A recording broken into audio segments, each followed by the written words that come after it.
F-4s were first bought by the Navy in 1959. They flew for a few years. The Air Force bought it in 1964, bought the C model, which was the first one.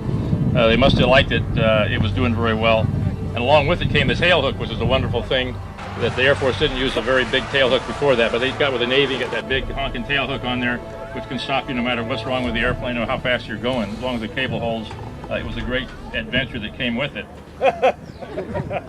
Over time, from 59 through about late 76 or so, about 5,000 F-4s were built through 60 different versions of it, called different block numbers, but up through block 60, various advances were made over time. The Air Force really called them the C's, the D's, and the E model was really, and then the E model broke out with slats, and so they called it the soft wing E was the latest model they bought. But the airplane weighed around 30,000 pounds. The C model just over 30,000. By the time the E model came along, it was around 35,000 pounds. So that's 15, 16 tons of airplane flying.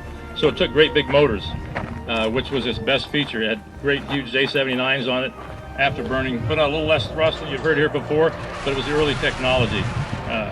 The F-14 came along right after it with bigger motors and a heavier airplane. But one of the disadvantages of the F-4, it was very highly wing loaded. You needed to go really fast to generate a turn. If you went too slow, you just lose control of it, which it tended to do quite frequently. It was happy to go out of control, so you had to watch it all the time. If it went out of control more than about 2 seconds, it was permanently out of control, and probably your only option was to bail out.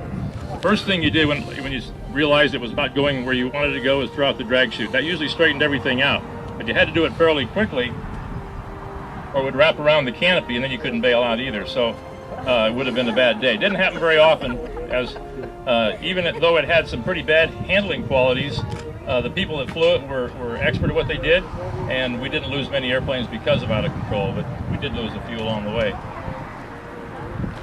One thing wonderful about the F-4, it could do everything. It didn't always do it very well, but it could do everything. It could drop nukes, it could shoot air-to-air ordnance, it could drop every conventional piece of ordnance they had in existence. It was a real workhorse.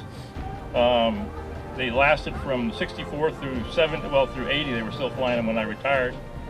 I got about 3,000 hours in it. It was with 2 engines and the systems on board. The design was very solid in that it was reliable. I got 3,000 hours and about 232 combat missions, and it always brought me home. So you could get shot up really bad and still be operating fairly well. Some gee whiz specifics on it. It carried 2,000 gallons of fuel internally. It's hard to look at the airplane and figure out where you'd put 2,000 gallons. That's just inside. Externally, those drop tanks are 370 gallons. The one on the center line was 600 gallons, so you carry about another 1,700 gallons externally. So almost 4,000 gallons of fuel on the airplane. But just with the internal load of 2,000 gallons, the highest fuel flow I ever saw in a dogfight one time was 20,000 gallons an hour. Okay, 20,000 gallons an hour, if you've only got 2,000 gallons of full tank, that's a tenth of an hour or 6 minutes of time to burn the whole tank of gas. So you had to plan ahead a little bit. That was with the afterburner going full power. It had 5 stages of afterburn. If you went to the last stage of afterburn, it would really suck the fuel. It had a 6-inch fuel line sucking in the fuel. So you got very fuel conscious, because if you get in a fight and in a minute you could burn a whole lot more gas than you thought you did, and suddenly you didn't have enough to get back home again. So those things just weren't allowed to happen, and seldom did, but you became so aware of the fuel that every time your hand came out of afterburner, your eyes automatically went to the fuel gauge to see what your current fuel status was and see if you get back home again. It also would go 2.4 Mach like all aluminum airplanes can do, and because like I think the F-14 pilot said that it's temperature limited. About 375 degrees F is the skin temperature of the airplane at 2.4, and any faster than that and the aluminum basically melts away. It actually fatigues so bad that you have to throw the airplane away if you go too much faster than that. So it's temperature limited.